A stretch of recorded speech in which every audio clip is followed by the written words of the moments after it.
All right, good. All right, so let me take that from the top. It's Kevin Graff, Graff Retail. I'm sure of the 100 plus people that signed up for this, most of you have kind of run across me, Graff Retail, before. I took a quick look at the participant list a little back, and yeah, a lot of familiar names on there. This session, I have fun with this one. We've been doing sales training for retail for 30 years. It's my favorite. It's the funnest thing that we do, just because there's just so much that happens out there that just kind of needs a little bit of course correction. So I have a little bit of fun with this. This is really designed to be a bit of a kick in the pants for everybody that's in sales, to kind of go, really, what are we thinking about these deadly selling sins?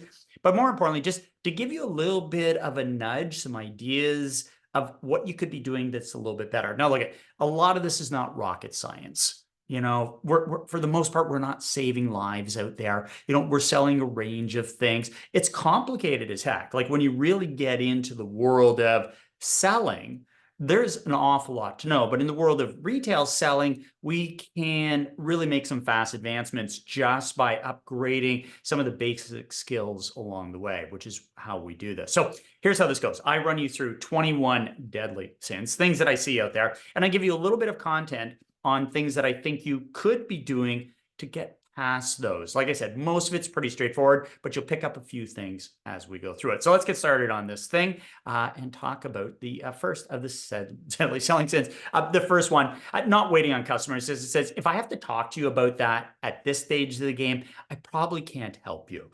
Right? But it happens all the time when I'm out shopping, that I go into stores and I still don't get waited on. Look, unless somebody told you otherwise, looking after customers is your first priority, full stop. Like, it's not even a skill at this stage of the game. Get off your butt, stop what you're doing, go say hi to a customer, right? Like, look up, smile, make some eye contact. Just get it started, please, right? For the good of everybody out there, including my stress level, just acknowledge my presence. And then if you want to get into the advanced course, say hello, good morning, and let's get into a bit of a greeting.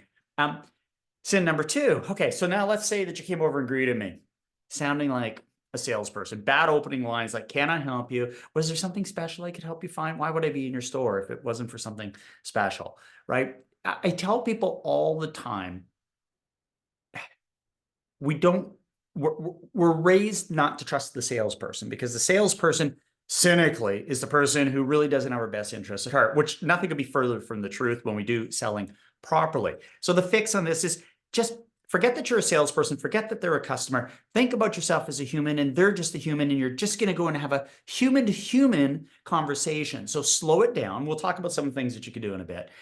And don't rush into the sale, right? It's just relax. It's your living room, whatever pretext you need to get your head around the fact that there's no pressure in this. I'm here. I'm just going to greet you the same way I would as if somebody came into my presence in my home, somebody I knew in a restaurant. Like, it's just that simple, and it's that relaxed.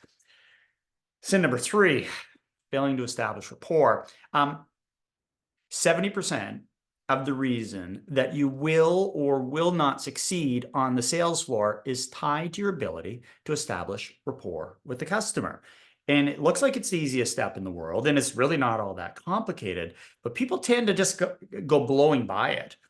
And because they think, well, that wasn't very hard to do. But if it's 70% of the reason that you'll succeed or not succeed at making the sale, I think you should probably slow down, spend a little bit of time building deeper rapport and deeper connection. In the absence of likability, nobody's going to believe what you tell them. And if they don't believe what you're going to tell them, they're not going to buy from you. So we have to work on being likable. It's not very hard. I'll give you some ideas in a minute, but humans are just lazy when it comes to exuding likability. Like, think about it. Like, how many people do you run into in an elevator that try to be likable to you, or in a lineup at the grocery store? How many people actually try to be likable to you? Like, nobody, or next to nobody. But it's the easiest thing to do, and it makes you stand out. So let's talk about some of the things that you can do, right? To be likable. Look, smile, be positive, look and sound confident. Talk about them, not you, not about the store, not about the business, not what they're buying. Talk about them. Be enthusiastic. Somebody gave me this idea years ago. Behave like you like them before they even like you. So what do I mean by that? Think about when you greet your best friend. How do you behave in that very moment, right? Like when you're around those family members, right? The ones you like, right? How is it that you greet these people? How do you behave towards them? And you contrast that to how you behave when you greet a stranger. Well, if you pretend in your mind that when you're greeting somebody, well, I already like this person, it brings you closer to the behavior, the attitude, the energy that you need to put out, in fact, for them to like you. Simple things to be able to be likable. Unproductive use of time between customers. I get it. Everybody works in retail for a different reason. A lot of people work in retail because of the social aspect and working on a team and developing friendships inside the store. I think that's fantastic. It's a big part of what we do. We grow people, we grow relationships out there. But by the same token, we've got to be careful about not being productive in the stores when it's not busy, because that's the time when we can accomplish so much, right? So learn more about the products, fix your visual presentation around the store, dig into learning how to sell better, right? If your company has a sales training program, dig into it. Like learn, like what's the one thing about selling that you're going to learn today, right? Like use that time. And the difference often between the most successful people in the world, not just in retail, and those that struggle along, is how they use their downtime. Are they doom scrolling on Instagram, or are they reading something worthwhile, right? That's challenging the way that they think. It's developing a growth mindset in them. Whatever it is, how do you use your unproductive time is really, really important. Number 5, prejudging the customer. Somebody comes in, they don't look like your type of customer for whatever reason. We don't think they're going to buy from us. We don't think they have the money to be able to do it. I was talking to a friend last night. Just the classic scenario, I'll share it with you. He was down in Miami with some friends at some shishi restaurant, and somebody brought somebody with them. And this guy walks in, and he's, dressed kind of rough, and his shoes are all dirty and greasy, and his hair is kind of like a bit of a mess. This is a fancy restaurant. They're drinking nice wine. He orders like a Bud Light, and he doesn't talk really sophisticated. And so my buddy says, for the longest time, I'm thinking, who brought this guy and why?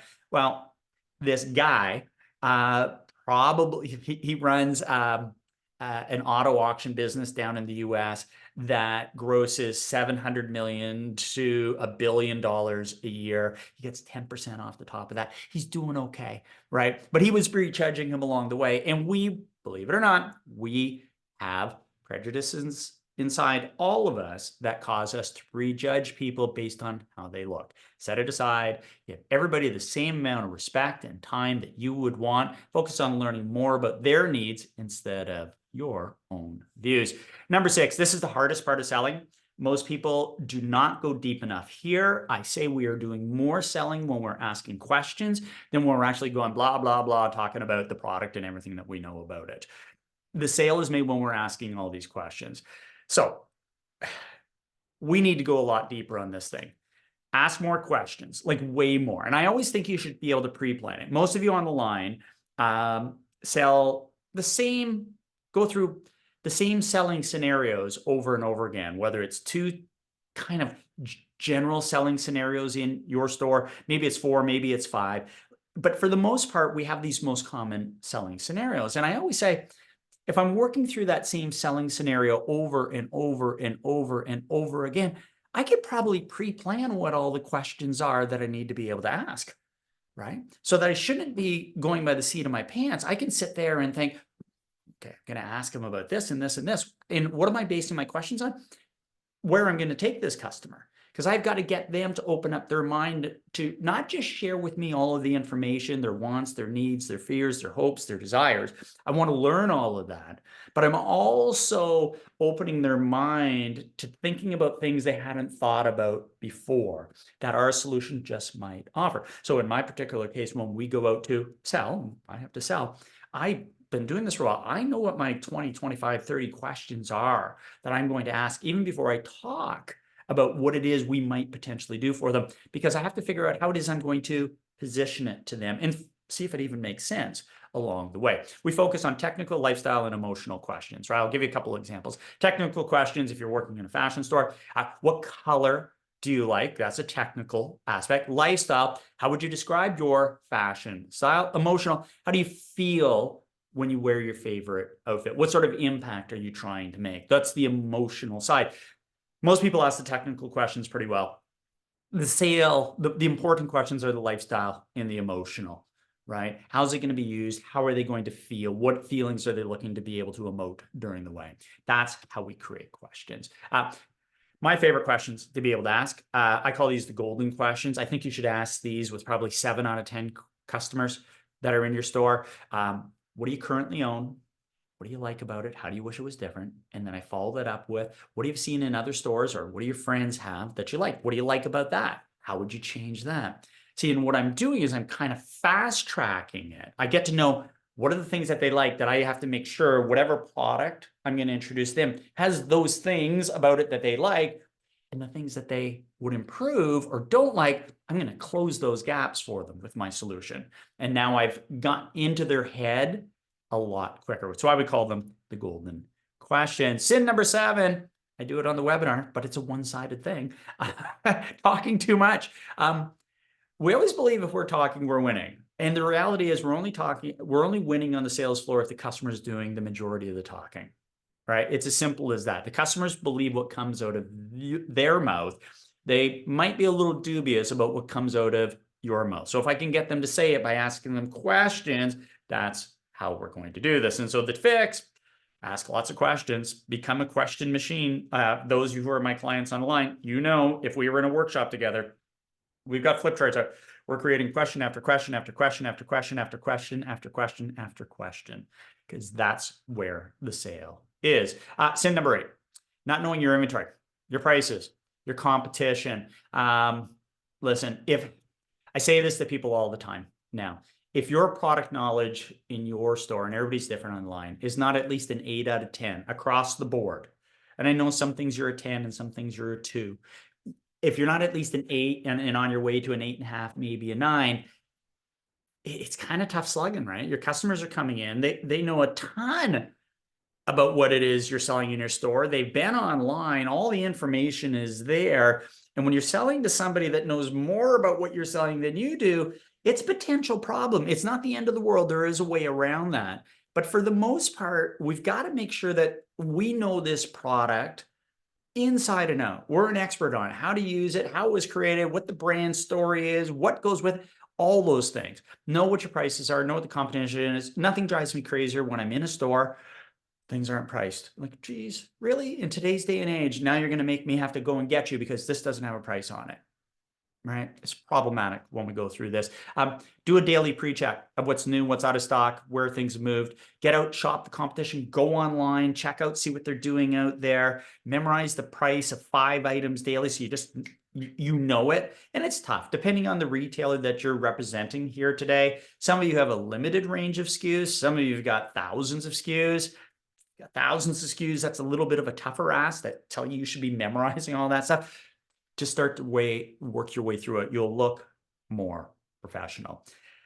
Sin 9, selling products instead of solutions. We teach people to sell solutions, not products. So what's the difference between a product and a solution? Because they're fundamentally the same thing, right? Like it's the same item, right? It's that same bottle of water, right? It's a product, it's a bottle of water. It's a solution for me because now it's linked to me. It meets my needs. It's plastic because it's going to be thrown into, my backpack and it's not going to break, right? It's resealable. So I don't have to worry about this thing leaking out there. It's recycled plastic because, you mentioned to me that you care about the environment, whatever the case happens to be, right? That's how it turns into a solution. So when we ask questions and we learn about what the customer's needs are, now all of a sudden when I'm talking about that product, I'm talking about it and relating it back to what they told me was important to them, because now it becomes a solution that fits into their life. That's how we do it. So if you ever find yourself and you're there and you're talking about whatever product it is, and you don't know how to link it back to them, you've got no content from them yet, don't panic.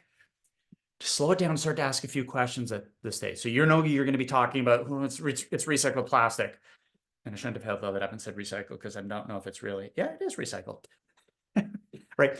And you're about to say, well, great thing about that water bottle is that it's recycled. And you're like, oh crap, I never asked them if the environment's important to them. Just ask them the question at that stage of the game, right? Do you find in your family, you guys are more focused on environmental issues lately? Just stop, and just ask that question and then go, great. You'll really appreciate that this is a recycled bottle, right? Like, and it just fits them and their needs at that stage. Number 10, trying to convince instead of convey. We never try to convince anybody. We never try to pressure somebody into it. We never try to trick anybody into this. I'm just trying to convey some information, right? I'm not worried about making the sale. I'm worried about legitimately finding the right solution for the customer in the store, right? And if the right solution for the customer in the store today is 0 items, I'm okay with sending them out with 0 items. If the right answer is 1 item, I'm okay with 1. I rarely believe that the right answer is 0, and I rarely believe the right answer is 1, but I'm not going to try to convince you to buy, and I'm not going to convince you to buy extra items. I'm just going to convey information to you that I think is going to be of value to you. I am going to ask you for the sale along the way, but only if I think it fits you, right? There's a legitimacy to what we're doing. There's an authenticity to it. And if you just goes back to the beginning, when you go to greet somebody, just relax. You're just a human.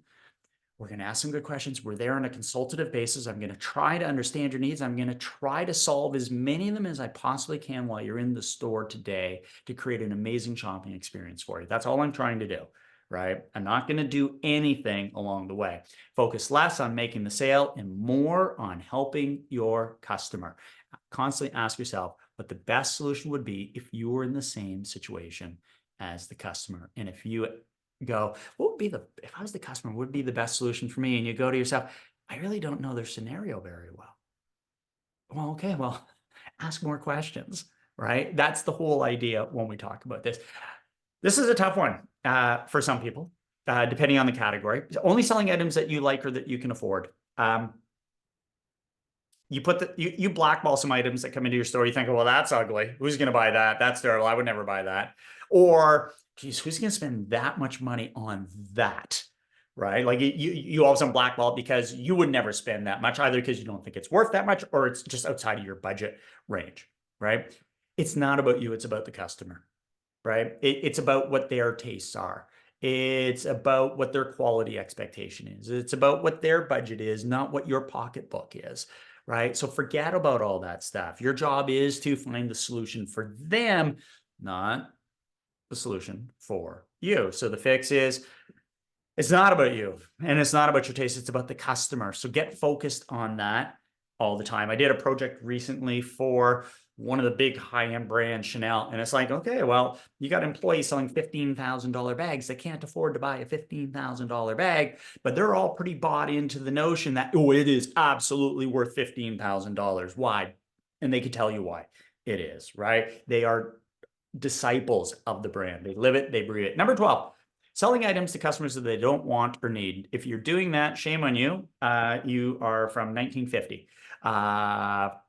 On the sales floor. It doesn't work, right? It's just, I get it. We put pressure on people to hit their sales targets. If this was a management program, I would be talking to you about setting goals for your staff, measuring them against it, and holding them accountable to achieve that, right? So I'm kind of talking a little bit about, it sounds like I'm talking about out of both sides of my mouth, but I'm not really, right? Because you still have to do the right thing by the customer. But I find that when we focus more on the customer and less on ourselves, we actually end up selling more stuff because we're doing the right thing and the customer sees that we're doing the right thing. There's no pressure on this thing. So we try not to be making the sale because there's a spiff or there's a contest running, even though I'd have contests running all the time if I was running a store.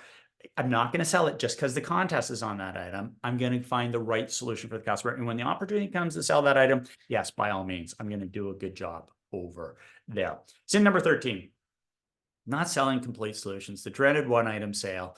Some of our clients that we work with, we have them track what percentage of their sales are one item sales. Just because I know you all track like units per transaction or items per sale. That's good, but it hits the staff right between the eyes when they all of a sudden realize that 47% of their sales are for just one item. And then if you play the game of just getting that number down to 35 and 25 and 20, the other side of that is your UPT starts to go up, right? But it registers more in people's minds, I find, when you talk about what percentage of my sales are for one item. And I'll go back and I'll say it again. If the right answer for the customer today is just one item, I'm okay with that. I really am okay with that. But I have to have asked them all the questions and know that, yeah, that's all they really wanted. Because if I've just clerked the sale, I'm nothing more than a glorified vending machine. I don't need you on the floor. Customer comes in and says, hey, do you have? And I go, yeah, it's right over here. There you go. Right? And did it with a smile, and you were friendly and helpful and prompt, and you bid them a good day. You kind of suck at that stage, right? Like that's not very good. But if they looked for that item and I found it and I asked them how they were going to use it and what else they had and what their experiences were, and I learned more. And at the end, I went, yeah, that's pretty much all they needed today. I'm so good with that. So I always talk when we design sales training programs for a client, we always put into place a 3, 4, or 5-step add-on strategy, right? That gets people just working through a plan of how they're going to do it. And I think I put on here, yeah, this is an example here. This is for a children's wear retailer. So the first thing, somebody's going to buy them, their kid a pair of pants. Okay, well, let's complete the outfit. Then let's go to like mix and match. Well, if you got these other 2 items, you actually create 6 different looks, right? Sort of idea. So it's going to cost you more, but it's going to go a lot further. We got new product arrivals that just came in. We have some stuff that's on promotion that I'm going to point out. And then up at the cash desk, we've got some feature products, right? 1, 2, 3, 4, 5. Now I know staff aren't going to probably do all 5, but if I give them 5, they might do 3. Right? As a possibility. If I only give you 2, you might do 1. So we give 5 because it gives people a plan of action to be able to follow. So if you don't have one in your organization, think about one, put one into place. Sin number 14.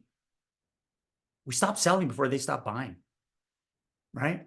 You get so excited about making the sale. Can I bring that up to the register for you? And they've already, your average sale in your store is like, $200, right? As an example, and they're at $600 and you're like, I can't believe I've actually got this customer here. Well, that 600 might be 800 by the time you're done, right? So just, stop worrying about the budget and just keep filling those needs for the customer. Get your mind out of the way. Recognize that the more customers buy, the happier they usually are. And I say this all the time. Think about yourself. When you go shopping, if you go to the mall and you're in the mall for an hour and you walk out with no bags, I'm going to guess you're more frustrated than anything else because you didn't have any needs met. And you contrast that to when you walk out and you got like 5, 6, 7 bags. You're pretty damn happy at that stage. Why? Because you had more needs met. Yeah, it cost you more money, but set that aside for a moment. You found all this great stuff. You're thrilled. The more people buy, the happier they are. Number 15, not being prepared for common objections. We get the same objections all the time in retail, right? Think about it. You all run different businesses. You get the price objections. You get stalls, right? I want to think about it. I want to shop around type of idea. You get some quality or brand-based objections along the way. That's pretty much it, right? Like I know you, depending on the retailer that you're representing here today, there's other ones that you get along the way. But for the most part, we always say, if you can anticipate the objection because you get it all the time, then it should probably never beat you again. Because if I can anticipate it, I can prepare different responses for this thing, right? So I'll give you some examples here in a moment, but like I'll give it to you, go back to my business. When I'm out selling, I've been doing this for a while. I know what the objections are going to be. So one, I've kind of solved them in the middle of my presentation. I kind of get out in front of them to try to beat them to it. But if it comes up at the end, do you think I have any stress about it? No, because I've anticipated it and I've got 5 different ways I'm going to be able to answer it for you. So I'm relaxed, I'm prepared for it, I maintain rapport, and we try to just work it through. And it doesn't always work. It's an imperfect world, but it works a lot better than it's like, oh crap, they said they want to think about it. I got nothing, right? So I guess they're going to come back. Well, the be back bus rarely comes back. If somebody says to me, I want to think about it, Those are the two most common things. I go with the first one first, by the way. Everybody starts with the second one. Customer says, I want to think about, oh, sure. Do you mind if I ask what you're not sure of? All right. Think about this.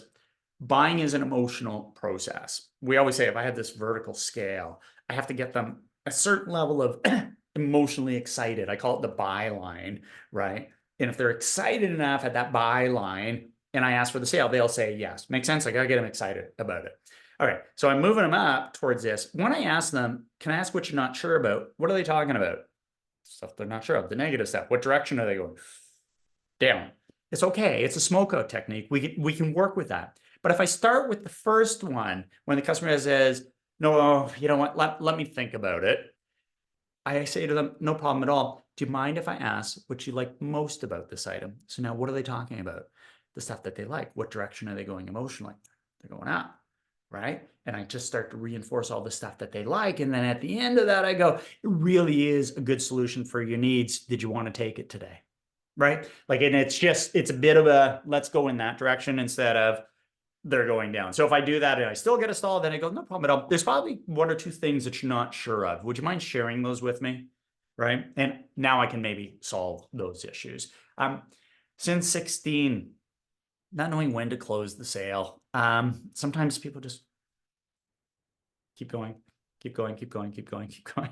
And I'm just like, stop, right? There are buying signals that people give out there. And I remember, well, this goes back a very, very long time.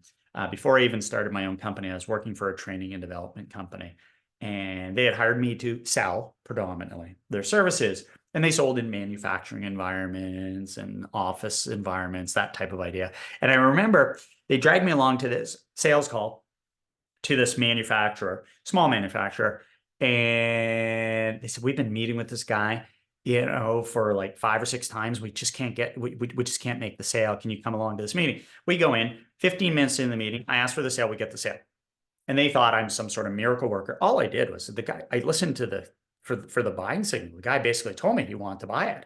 And so I just had to ask for the sale, right? We stopped talking. We stopped our presentation. We asked for the sale, got in the car, drove back to the office, right? And it's just understanding what those buying signals are. You know, a couple of common buying signals. When somebody gives you a positive statement like, oh my gosh, my dad would really love this. This is perfect for my kid. This is exactly what he's been looking for. This would look so great in our living room. If you don't get that sale, you should resign. That's just like the easiest thing in the world. Timing and deliver. How soon would you be able to have it delivered? Do you have it in stock today? Or methods of payment. Do you take American Express? Geez, buying signals. That's when we ask for the sale, which is sin number 17, not knowing how to close the sale. And it's interesting. When we do surveys of frontline staff, if we're designing a sales training program, we'll often ask them, what do you want to learn in this program? What do you think the hardest thing is that you're struggling with? You know, and it always comes back. Teach me how to ask for the sale. What did I tell you right at the beginning? What's 70% of the reason that you will or will not make the sale? It's establishing rapport. Closing the sale is not hard to do if you've done all the other parts of the sale right. If I've established really good rapport with the person, it's really easy to ask all those questions, right? They're very open with me. They volunteer information. If they do that, I know what the right solution is to present to them, right? I don't get as many objections, and asking for the sale is a bit of a foregone conclusion. Closing the sale when you haven't done that stuff right, that's hard to do. That's pressure selling, right? Because now you're thinking, I got to trick them into saying yes with me today. And that's not what we're trying to do, right? We're trying to have the sale be, I'm only going to ask for it if I know that it's the right solution for them. And how do I know it's the right solution? Is because I've been getting all these positive agreements along the way. You have to have a minimum of at least 4 different closing techniques. And you got to be able to ask them in the right time to be able to do it. There's 3 on the screen for you. The first one, the best one, by the way, like 10 times better than any other one, the choice close. Did you want to go with the red one or the blue one? And it's the best one. Do you understand what we're doing with that? Do you want to go with red or blue? Do you want to go with all 5 items or just these 3? What we're doing is we're elevating the decision past, are you buying today? We're making the assumption, well, of course you're buying. Are you going to get the red one or the blue one? You like it because it's easy. Customers love it because it gets past what we call the step decision. It's, oh, should I get it? right? Once you decide that you're getting it, which one you're getting is a good decision, right? Psychologically, that's, oh, I'm getting something. Which one am I getting? We get our customers there. Assume the sale. You're going to love this. Now come with me and let me show you, or I'll bring it up. I'll have somebody bring it up to the front desk. Come on with me. I want to show you this other item that we got in, right? That item's done. It's over here. And now we've just moved forward. Direct approach. Would you like to own this? Relevant story closes. Stories about other customers or yourself that have it that end with it. My recommendation, like there's all kinds of different ways. Master 2 or 3, have them into your repertoire. You'll be more confident. Number 18, not ending the sale with grace. I'm really tired of thanking the cashier first. Like, shouldn't the cashier thank me first and then I can thank them second? Right? Like, I get it. Yes, I'm appreciative of their service, but I'm just dropping 100, 200 bucks in your store. Maybe you should thank me before I thank you. At the end of the sale, it's that whole rapport building so that we create this good lasting memory of what happened in the store, right? So just go deep with it. It's lots of eye contact and smiles and laughs, inviting them back, reassuring them, whatever it is you need to do in your business. At the end, it's as wonderful as when they came in and probably even a little bit better. Then we get past some of the selling skills, these last ones, lacking clear goals. What's the target? Right? Hopefully everybody on the line today, you got a target, whether it's an individual sales target or it's the store sales target. You got to know, right? You just sitting around waiting for somebody to come in, it's not going to get you there. Like, what's your target? Not just for sales, but do you have a conversion rate goal? Do you have an average sale goal, a loyalty sign up goal, a feature product sales unit goal? Like, what's the thing that's driving us on this thing? Because I promise you, if you chase a goal, you're going to be more successful than if you just get out there and wait for some customers, right? Like, just chase it as you go through this thing.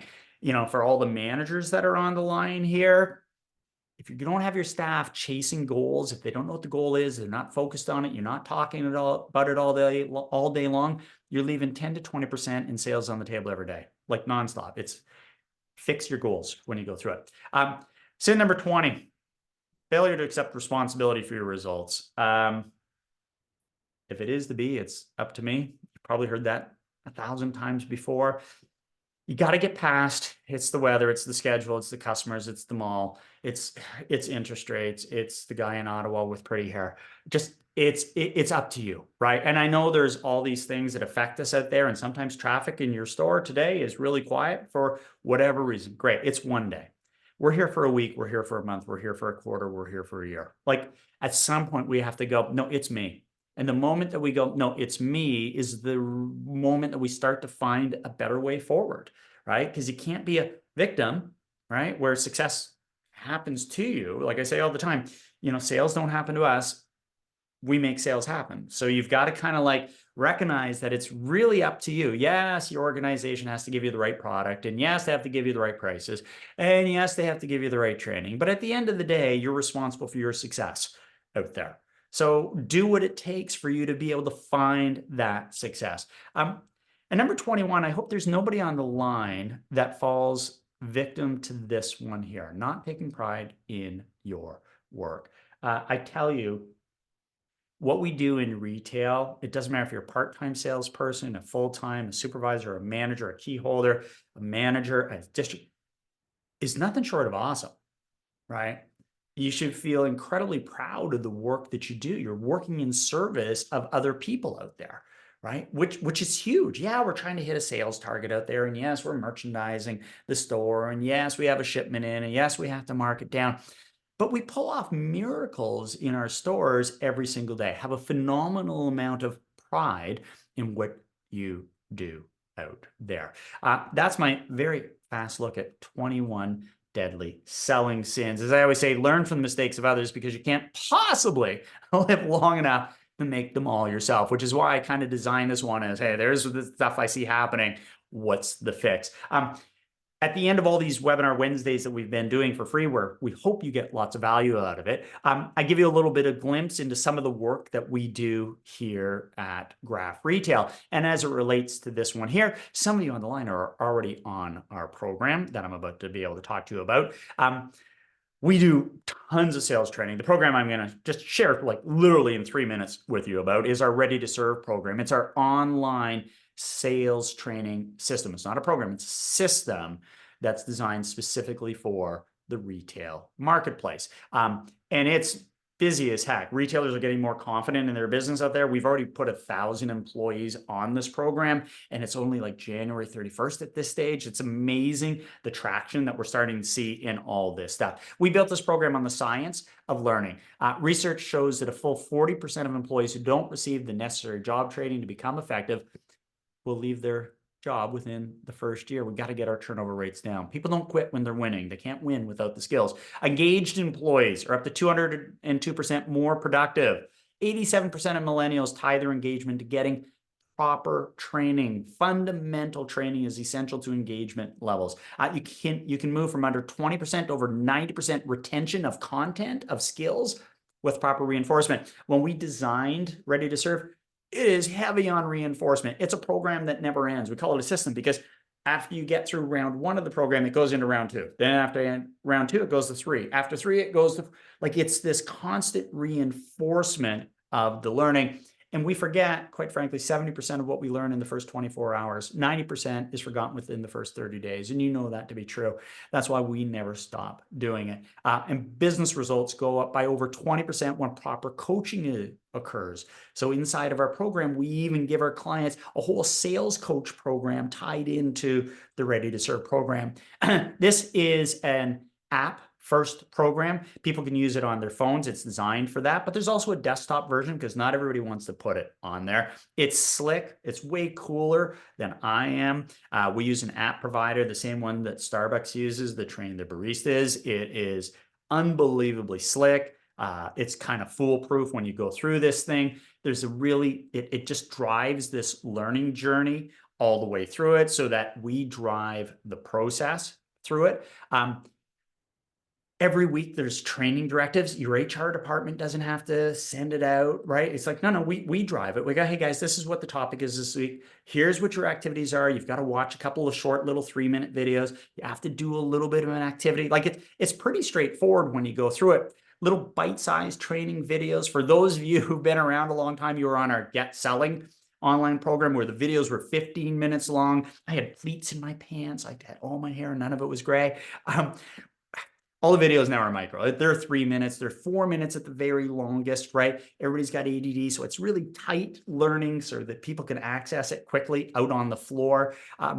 For the managers, right on your phone, you can see where your staff are at on this. There's a lot in this program. I'm trying to be respectful of your guys' time because I know you're got a busy day in head. This program goes out for all of $95 per user, right? That's it.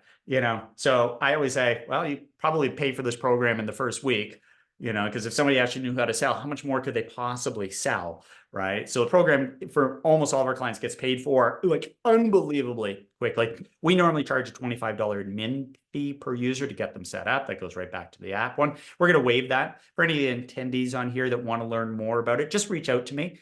Right? You can email solutions@graffretail.com or Kevin, that's me, directly at graffretail.com. I'll do a proper demo for you. But I say this to people all the time.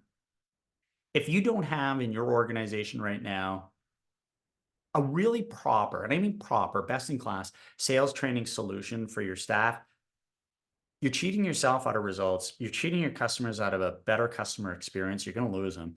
And you're cheating your staff out of a better work experience, and you're going to lose them too. Whether it's with Ready to Serve or anything else, teach your staff the most fundamental thing in the world, and that's to sell. Like, ask yourself this question. How many of you are working for an organization right now that survives based on your ability to produce sales? That's all of you. How many of you have a great sales training program in place? That's got to be all of you too, because that's how we drive sales out there. That's what the notion is. I think somebody just sent me in a question. Can you please repeat the email to ask for more details? Of course I will.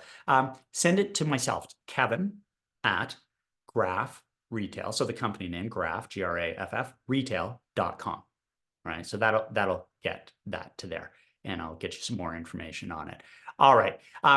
Thank you guys very much for taking the time to be in here. Oh, somebody wants me to repeat sin number 2. Do you want me to do it like live? I got to go back. Let's go back and see what sin number 2 was. All right, hold on 1 second. What was sin number 2? Sin number 2 is sounding like a salesperson, right? Which hopefully I don't sound like one. Don't say, can I help you? Don't go up to, hey, how are you today? Everybody says that stuff. Go over there, establish common ground greetings with people, use product approaches, just slow it down and be a lot more relaxed. That's what the idea was there. All right, folks, I'm going to let you guys go. Reach out to me, though, with any questions. I'm always available and here to be able to help you guys. With that, I wish you guys good luck and most importantly, good selling out there. Thanks, everybody. Bye for now.